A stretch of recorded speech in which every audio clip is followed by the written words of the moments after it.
Do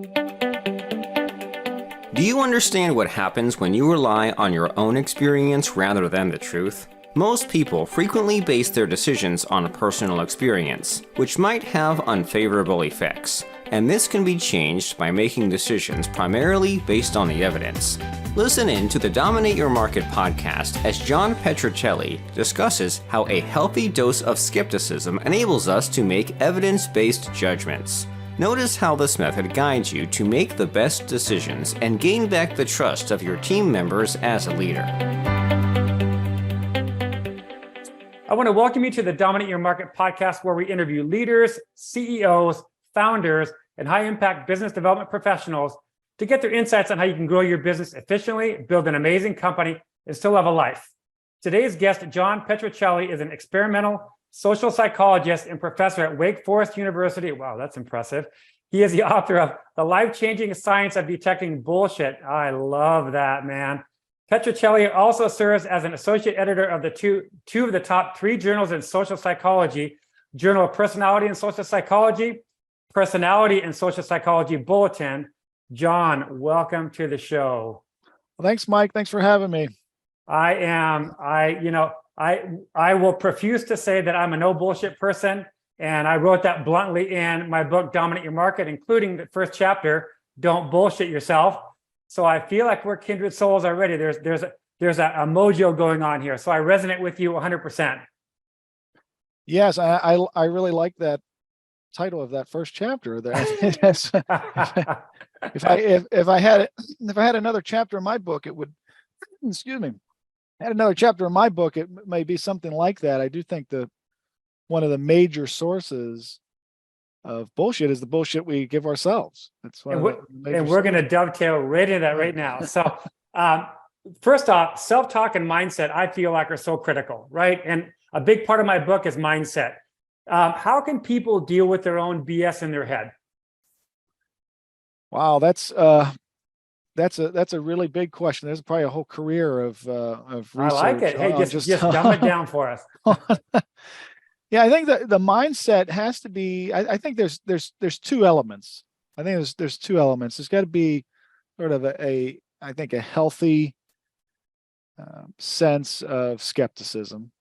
What I mean by healthy is not that you're so skeptical that you don't let the good stuff in too. I mean that you're blind and deaf to information that would be useful, which, you know, the antithesis of bullshit is evidence-based information, evidence-based reasoning and communication. Well, that's usually the good stuff for decision making. So to be so skeptical that we don't let that in is not good. But we don't want also, it's not good to be so open-minded that our brains fall out. I think that a healthy sense of skepticism is just accepting the fact that a lot of the information that we receive from multiple sources every day, almost every hour, probably every hour of the day, may not be correct, and the communicator oftentimes doesn't even know that they're not correct, because sometimes, quite frankly, they don't care.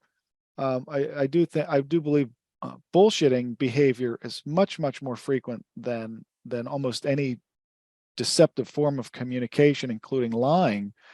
And so there's quite a bit of it. A lot of it does come from the self. So having a mindset of skepticism, and then the second piece I think is really important, is to be willing to subject ideas, just in general, not others' ideas, even your own favorite ideas, to be willing to accept that they need to go through some scrutiny, that you have to be willing to subject your ideas and the ideas of others to the same kind of analysis that you might expect of a scientist or a medical technician. To ask is just the basic questions, basic critical thinking skills 101. Who's giving me this claim? Who's communicating this claim? What is their expertise, and what might their agenda be? And having the kind of those types of questions in mind, or sort of a first start at taking a look at just about any claim, and being willing again to subject your own ideas to those types of analyses, and considering like, well, what evidence is there that might address this type of claim, which would be again a much better replacement than bullshit, which is simply communicating something with little to no regard for truth, genuine evidence, or established knowledge. And if you have some questions, I mean, basic questions answered about where's the information coming from, what's the expertise of behind it, what's the byline on this article, where's it coming from, and how do they know? By what evidence is this claim actually measured and supported? Oftentimes there's not much, or we may have to go searching a bit, but being willing to be skeptical and to subject, I think, even our favorite ideas to some questioning, some basic critical thinking skills 101 questioning is really the two major pieces of that mindset. That's awesome. The questioning part, a big part of my whole approach to working with business leaders, myself, all the challenges, we all have challenges every day of the week, right? So mine's all about the internal bullshit, right? So like chapter 1, don't bullshit yourself, of my book, literally chapter 1, don't bullshit yourself. It's very aggressive. It's just in your face. The first words you read in my book, and it's not for the faint of heart, but what that whole chapter is about internal. And it's that don't bullshit yourself in the sense of, don't be delusional, right? Delusion, I think, is a big one for a lot of people, especially for men. And most of my clients are men, but that delusion, that sense of falseness, that sense of like. So I think I love your idea of coming from because you're a teacher, so you come from the educational background, psychology wise. What do you say about that? Where it's this internal bullshit, because I think we deal with it all day, every day, right? Every day in our head, we deal with bullshit, and a lot of it's our own bullshit, right? Yeah, and I would say, Mike, that most of that internal talks, that self-talk, it's just coming from our daily experiences. It's coming from our own personal experience, our own professional experience, and collecting information, collecting data in that way, relying only on personal and professional experience, as if we are, prisoners of the confines of our own experience, is often a very messy way to collect data. I mean, that type of data collection is it's very random. It's inconsistent. It's incomplete. It's often ambiguous. It's often colored by our own pre-existing beliefs. It may be counter-attitudinal. It can be second or third hand, and maybe things that we don't really want to count and weight as part of the data. And when we rely on messy data collection like that, we simply cannot make optimal decisions. I mean, this would be very much like relying on a physician who to make diagnostic and treatment decisions relies only on their own professional experience as their body of knowledge to make those types of decisions, all the while ignoring things like clinical practice guidelines that are based on thousands of physicians' experiences. And this type of internal self-talk is very difficult to keep in check, because I mean, it's very difficult to argue against one's own personal and professional experiences. It's True. Extremely difficult. But once you open the mind to like, well, there's other data out there, there's other information out there, people have other experiences. Maybe my own anecdotal experience doesn't characterize the world and the way things are. And I think once you open that possibility and you open your mind to other data collection, more systematic, consistent, careful data collection before we make conclusions about the world and how things work, we tend to make much more informed decisions. And that's part of what, I mean, that's really part of what I've tried to do with my book, is to highlight, hey, one, we're really not so good at filtering out the bullshit we feed ourselves and the bullshit we are fed by others. We think we are. We're often horrible at it, to be quite honest. The most research shows that, I mean, even the people that are most confident in their ability to detect bullshit are oftentimes the most susceptible to it. Wow. And then when that's coming, like when you're saying, when that's coming from the self, it's very, I mean, one's own personal and professional experience is very seductive. It's very compelling data, but it's not the only data. And having a sort of open mind to, like, okay, well, there's other data that I have not witnessed yet. My experience is not the only experience. Then it opens the door for, I think, a more scientific, if you will, more systematic data collection that's more complete and leads to better decisions. When people have clear information, when they see things clearly, they actually tend to make very good decisions for themselves and other people. But when they don't see things clearly, decisions can, it's like trying to hit a dartboard in the dark.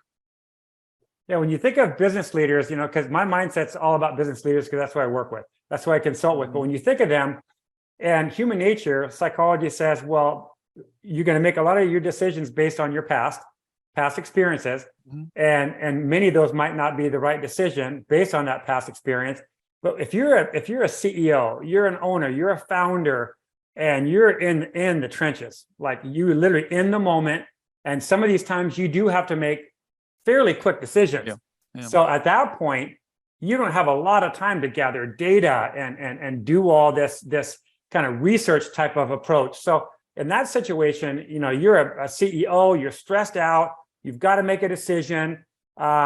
Maybe quickly you're looking to the past going, well, that didn't turn out good the last time I made that decision, so that's probably not the right decision, but what do I do now? What can a business leader do? I don't want to say like on the spot, but some of the time they've got to make fairly quick decisions that are very critical decisions. Yeah, that's one of the dilemmas is this time. I mean, to engage in evidence-based reasoning, evidence-based decision-making, evidence-based communication, that takes time. It takes time. But, Mike, if you don't have time to do it right the first time, you probably won't have time to do it over again. And so it may be a time, it just may not be a time to make a well-informed decision. And I think you have to first make a decision. Do I have time or do I not have time to make a well-informed decision? An evidence-based decision. If you don't, then yes, I mean, evidence-based information is not going to, it's not going to do anything for you, because you have to make a decision today. But there are lots of what I call sort of dangerous half-truths and bullshit messages that, quite frankly, in the business world, I mean, I can write probably 3 volumes on bullshit in business. That's your next book. Come on, yes, dude. Yeah. most of it, I believe, comes from conventional management practices, where you talk about, like, okay, well, let's do what seems to have worked in the past, which you kind of alluded to. Well, that we don't always know if it actually worked in the past. We often assume that it has worked in the past. If we see other people benefiting from what is observable and visible that we might be able to imitate, well, that may have worked in the past. But that's often, imitation is confined by what's observable and visible. Meanwhile, what's actually driving the success may be completely hidden from view. But there's several stories, I mean, that out there that show even what appears to have worked in the past, when you actually look at it empirically, when you run an experiment to determine whether or not what you think is actually driving the progress, the success, actually doesn't. And sometimes we assume that there is some progress, but there's not. I mean, there's one of my favorite stories, one of my favorite examples of this was the Southland Corporation in the late 1980s. They became quite enamored with Peters and Waterman's In Search of Excellence. I think everybody read In Search of Excellence, which advocated for managers to, have a very close relationship with their customers, to get to really know the customers and to develop almost a service obsession. Right? And Southland Corporation, they were so enamored with this that they spent millions of dollars to train all of their managers, to train all of their store clerks in their 7-Eleven convenience stores to meet every customer with a greeting, a smile, eye contact, and a thank you, regardless of whether or not they came in the store, right? Millions of dollars went into this, this training on these what they call these courtesy measures through this company-wide courtesy campaign, right? And they topped it off. They topped off the whole thing with a $1 million drawing in which managers who had won regional courtesy contests were eligible to win $1 million, and they even had Monty Hall of let's make a deal topped off this slick media event, and when one manager she won the $1 million. I think her name was Deborah Wilson of Plano, Texas, won the $1 million. But within 3 years, Southland Corporation had filed for Chapter 11 bankruptcy, right? And only then did executives start to ask, like, well, the courtesy campaign was seemed like it was a success, and the Thanks a Million contest was real fun, but did it actually work? Did it improve the courtesy measures, and did it drive the bottom line? Did it drive sales? And there were 15 stores, Mike, that they had found that had escaped this courtesy training. And so it was determined, well, let's run a field study. And they randomly assigned half of the stores to get the training, half of the stores to not receive the training. And lo and behold, within 10 weeks, all the smiles, the greetings, the eye contact, and the thank yous, they all increased, but only from the stores that had been trained. The stores that had not been trained, they did not expect this to happen, but among the stores that did not get the traiing, their sales were actually significantly better than the stores. I can guess why. I can guess why. Yeah, and all of who would know at the time all of these nice social gestures and these fake smiles and things would create long lines and a bunch of grouchy customers who were likely to go somewhere else because it was creating all kinds of delays. Now Peters and Waterman's advocacy, they're right. You do need to know your customer. You need to know your customer. You do, for sure. And you need to target the most valuable among them and try to build their loyalty around your brand. But in every case, a customer service obsession may not be so obvious. They would have done much better. Southland Corporation would have done much better to first survey their customers and ask them, well, what is it that is great service to you? I was just going to tell you what's important to them. Yeah, it's speed. It's just going to say in and out convenience. And this is exactly why. Yep. If you look at the stock price and the value of Quick Trip convenience stores, they're doing very well. And you go into these Quick Trip shops. I love the brand name, by the way. Well, you can tell. Well, not only are the store clerks clearly trained to get you in and out, and not to make, and they do it in such a way that you don't really feel rushed either. Yeah, we have them here in Arizona, and they're everywhere. Yeah, everywhere. But customers know what to expect. It's in the name of the store. Yeah, the branding is phenomenal. Yes, yeah, so customers, they know what to expect, and they deliver. Yeah, but that again, back to your original point, that takes a little bit of time, a little bit of investment. But I'm a strong believer if you don't have enough time to do it right, you won't have enough time to do it over again. And I think that perspective can kind of in some cases, not all, sometimes you really need to make a decision today, and there's no Yep. doubt about it. But in some cases, I think it can shift you into being a little more open to saying, all right, well, let's make that decision in 2 weeks. Let's see what our customer, what do our customers value? Exactly. What is it they, what would enhance their loyalty? So, Yeah, I think that's real. I think that's really good, and I think there are a lot of CEOs that are very methodical. The more successful ones are methodical, right? They are not that quick decision making. So that it's very interesting you say that, and I totally believe in what you're saying there. So hey, I want to cover something you mentioned about the difference between bullshitting and lying. So, oh yes. so in a nice concise manner, because there's a lot I want to cover with you. Tell me the distinction between the two. Yeah, very, very simple. I mean, it's often confused, but when someone bullshits us, what they're doing is they're communicating something with no regard or very little regard, if any, for truth, established knowledge, or evidence, genuine evidence. When someone is lying to us, they actually know and they care about the truth. Okay, because they want to tell a convincing lie, right? And they want us to believe something that's not true, not something that they actually believe themselves.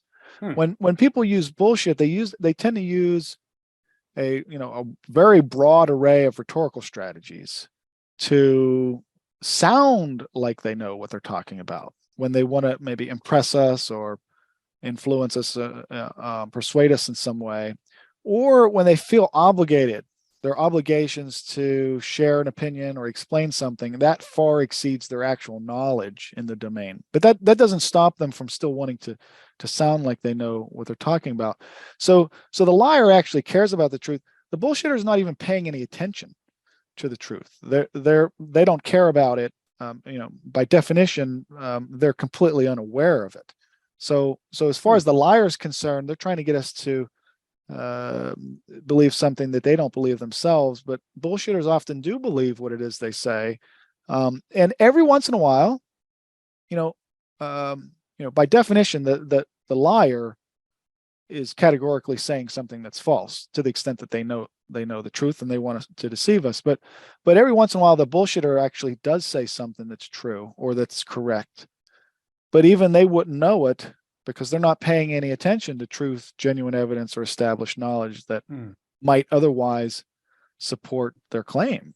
But there's also a very important social reaction distinction between lying and bullshitting. So and then social perceivers know the difference. So when people lie to us, we're not particularly happy about it, and there may be some interpersonal consequences, or you may be fired.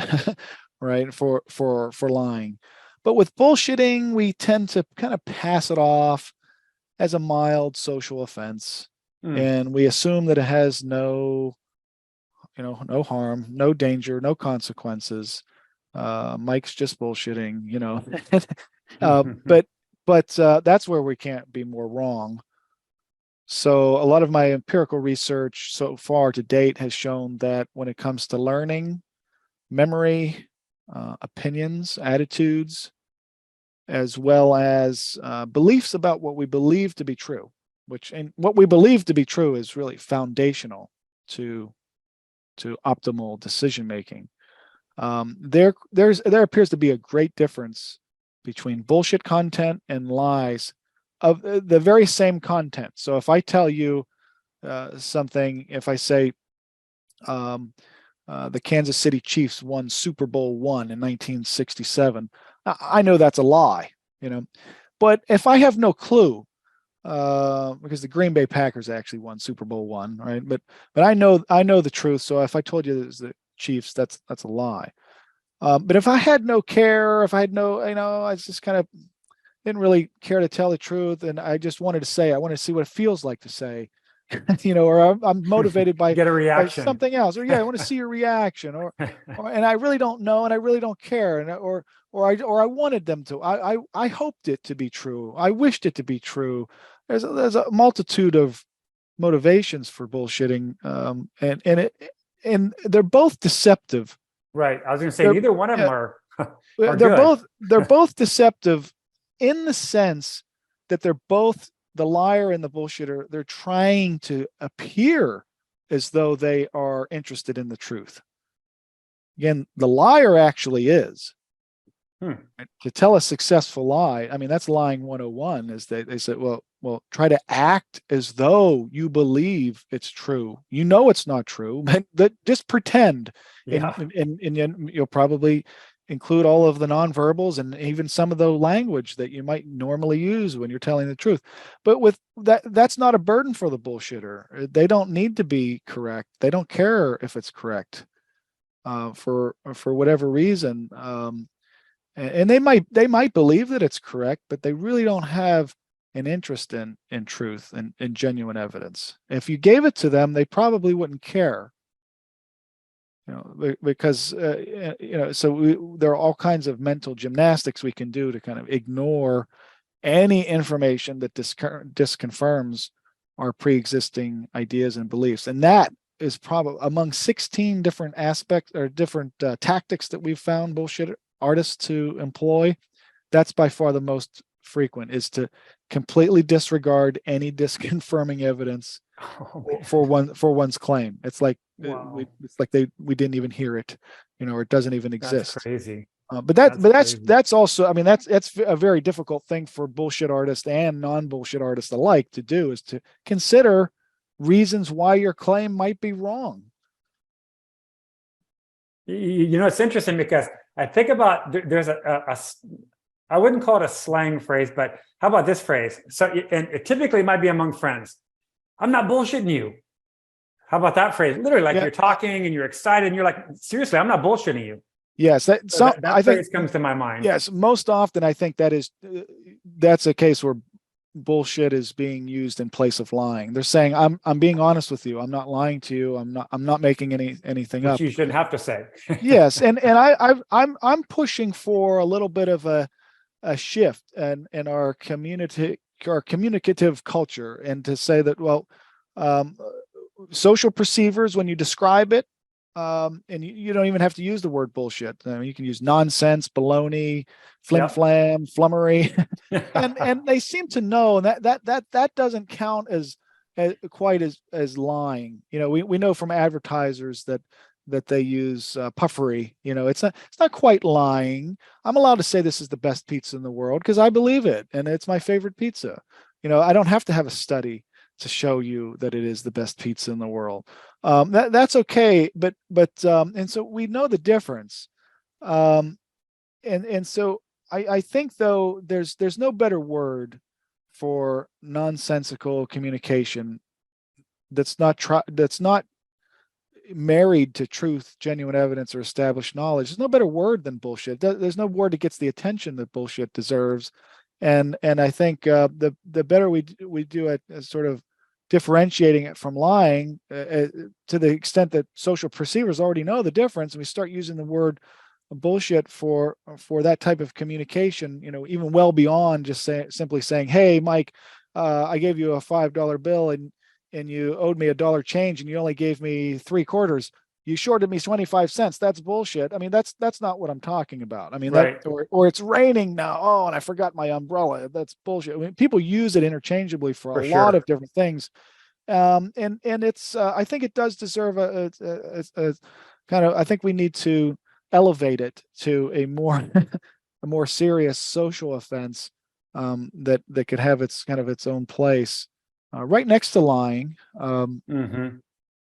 and not be used for so many other things. I think it would be more clear, and I think it would also help invite people to start calling bullshit a little bit more. Oh yeah. Usually, like I said, we often just kind of shake it off as a mild social offense, assume it has no danger, but that's just not true so far. I mean, there's like a handful of us or researchers that are studying this behavior, and most of it shows that it can often be worse than lying. The consequences to society can be worse than lying. For the individual, there can be quite a few benefits. Yeah. Well, I'm going to digress for a split second, but I want to say this, and even the title of your book, So, my book is on Amazon, and the title is very, very dominate your market. That's fine. But my subtitle is No BS Strategies, blah, blah, blah, right? So I've got the phrase no BS as my subtitle. So this is the part of society that I think has gotten a little bit too carried away here. And this would happen to you too, by the way, if on your book on Amazon, if you tried to advertise, they would say no. Oh, that's right. Yes. No BS. Yeah. Mine doesn't even say bullshit. Yeah. Mine says no BS, and an Amazon person came back, declined. So this is when I was just going to experiment with trying to sell more books, right? And I thought, I'm not changing that sub for Amazon. For you, I'm not changing it, like for Amazon, right? Like, I don't give a shit. Yes. But it's, even to the point of like on LinkedIn, I cuss. I cuss, and I cuss like a sailor. Well, the fuck word probably isn't super appropriate, and it's a pretty strong word, but and I've held back on that word. I've done the F symbol upward, that K version of it, right? But it's kind of sad to me that we've got to a point in our society that we have to worry about everything we say, and and I don't want to get into that. I don't want to digress too much on that topic, but that really does bother me, right? That a personal brand is a personal brand, and mine is just very aggressive, very own your shit. And I'm holding back. I've had a lot of people say, I've been on a phone call with you, Michael, but what you write on LinkedIn, that's not the same guy. I've heard that. I've heard it over and over again. And so that does get back to the point of like even the title of your book, which is kind of sad that society, we're not allowed to say those words, right? Holy, you can't say those words in certain scenarios. Yeah, and I really hope to change that. I think Harry Frankfurt was the first to, I think, define bullshit. Now, I've been using his definition. He defined it in 1986. Oh, wow. He wrote a 20-page article in an obscure analytic philosophy journal that with the title On Bullshit. And then about 15 years later, somebody finally picked it up and said, hey, this should be a book. They changed the margins, they changed the size of the paper and increased the font, but that was that's one of the best selling books in philosophy of all time. Right there. On bullshit. Yep. But it's word for word, that 20-page article. And he defined bullshit in the way that I've been using it: just disregard for truth, genuine evidence, and established knowledge. And so now in philosophy and in experimental psychology, it is a key term. I mean, you'll find it. I love it. Publish it. It's a behavior. And I mean, we could change it. I mean, it doesn't have to be a bad word, and most often, I mean, the more serious you are, what I find intriguing, and I guess it is mildly amusing to have a professor talk about studying bullshitting behavior, but what I find interesting is that the more serious we are about using the word, the more humorous it can become sometimes. Oh, for sure. Oh, yeah. Because the book was the audio version of my book was nominated for an Audie Award, and I think there's like 20 different categories: awesome. Leadership, business. Yeah, there's tons of them. Fiction. Yeah, and the book was, I was surprised it was nominated for the category humor. And wow, that's not what I was really shooting for. Yeah. but I guess take it. Yeah. So if that's the typical reaction to the word, so I don't think by social reactions. I mean, if we conducted a large study on social reactions to the word itself, I think it would be overwhelmingly positive. Well, to me, I feel like it's being more authentic and transparent, and people are begging for that nowadays, right? And that doesn't mean you have to cuss to be authentic and transparent, but I feel like it lets people know you're a real human being, and that's kind of how I want to be known for. Is just when you work with me or you converse with me, you're going to hear F-bombs, you're going to hear shit. I try to be careful with the G damn it one, because I don't think that's really appropriate too much. I might say the word damn it, but anyways, I digress. So the last question I want to ask you as we're winding this down, I was so looking forward to this. I just love that. This really resonates with me. But since this is a business podcast, what advice would you give a CEO or a business leader in a company who wants to win back the trust of their people, right? Because I think a lot of, the great resignation, quiet quitting, all this stuff happening now, right? Leaders have a big challenge, man, because it almost feels like the power is shifted to the employee and taken away from the employer. And people are like, and I'm going to say it, fuck it, I'm out of here. A lot of the time I heard a phrase, you don't quit your company, you quit your boss. And I thought, oh boy. So what would you say to that, to a leader listening to this podcast? How can they gain back the trust of their team members? I think for me, it's got to be investing heavily in evidence-based leadership, evidence-based reasoning, evidence-based communication, and decision-making. Just investing in it heavily because what I mean by that is a willingness to subject your ideas to the same rigorous analysis that you'd expect of a scientist or a lab technician, and believing that every day is another opportunity to use better information to make better decisions. And better information does not guarantee better judgment and decision making, but better judgment and decision making almost always requires better information. And you only get that through careful, systematic, consistent data collection. And it doesn't have to be difficult. Experimental research should not be confined only to scientists. Everyone should be using it.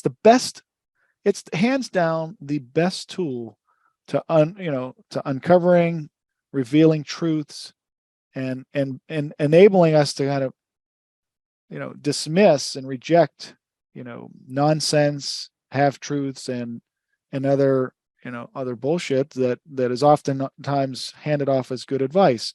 It's only three, and so I think I got at its core. There's only three ingredients to the recipe of the experiment. You need first you need to manipulate something, just like a key variable.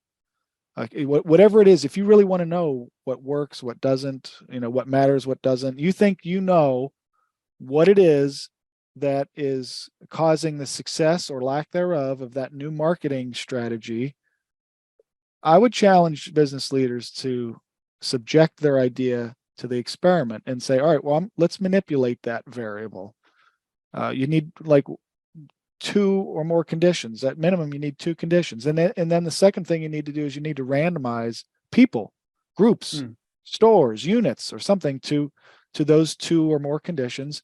And then you just simply need to measure something. That's the third thing. You need to measure a key objective, a key result, a KPI, and to track it over time and to see how it moves based on decisions.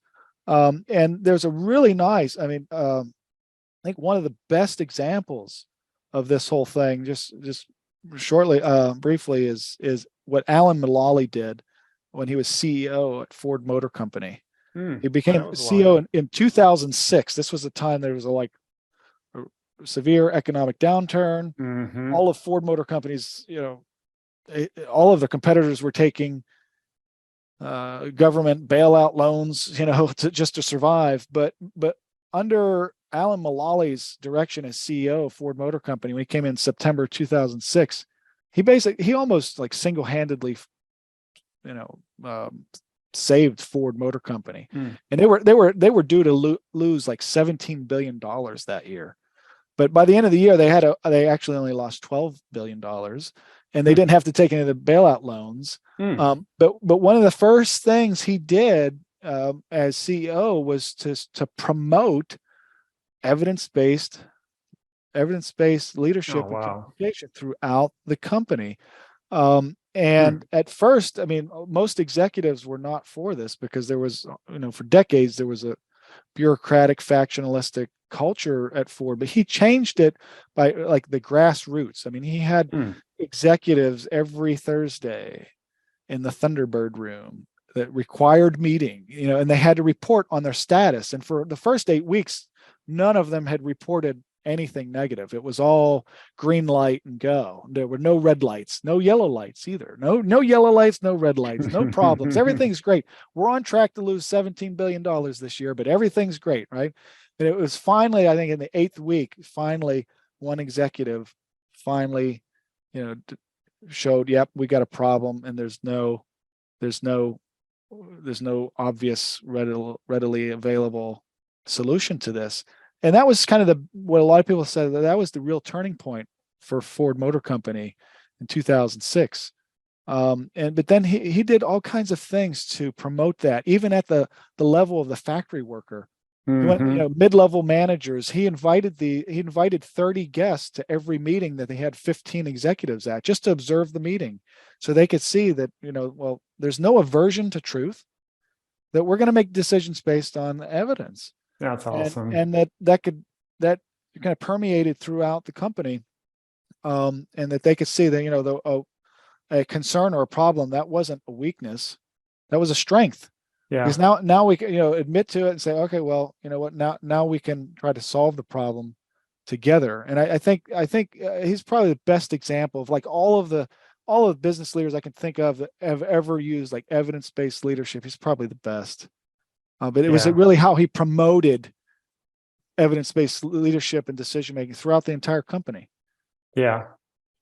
John, this was awesome. And I could hear you. I could listen to you talk. I could probably definitely go to one of your classrooms for sure and just sit back and listen to you, because no, it's very good stuff. And I think business leaders should really go get your book. So I want to talk about how people can contact you. Go get your book, because I think it all starts with, like I said in chapter 1 of my book, don't bullshit yourself. But a lot of it is internal, right? And you've got to erase that delusion and like you said, almost get to evidence-based, even in yourself. And then it's to how you're projecting outwards, and that could be to your team members, to the executive people in your company. So I think this has a real application for business leaders. So for that, I want to thank you for your time. We do have to cut it off. I've got the next podcast coming up. But for people that want to get in touch with you, give us all whatever contact information you're comfortable with. Your book, again, The Life-Changing Science of Detecting Bullshit. I'm sure it's on Amazon, right? Yes, it is. Yeah. Okay. What about website addresses? Yeah. Whatever you're comfortable giving out. Best way to find me is johnvpetrospeaks.com. Oh, nice. johnvpetrospeaks.com. Yeah, I'm expanding my teaching to broader horizons, and so yeah, John V. Petro Speaks. You'll find me there, or even just Wake Forest Psychology. You'll find me. I'm easy to find. Wake Forest. Okay, and then you're also on LinkedIn. I came across you on LinkedIn, so you're on LinkedIn as well. And we'll have all the show notes on one of the web pages, and people can click all the links and find you, and hopefully you get lots of sales of your books from this podcast. I think your book is amazing. So thank you again so much for your time. Thank you, Mike. Thanks so much for having me. You've just listened to the Dominate Your Market podcast with CEO, business consultant, and author Michael Peterson. Growth-minded CEOs hire Michael to explode their revenues, build an amazing company, and create a transformational mindset that encapsulates growth, success, and ultimately happiness. His book, Dominate Your Market, is creating quite a stir in the marketplace. Go to dominateyourmarketbook.com and get your first chapter free.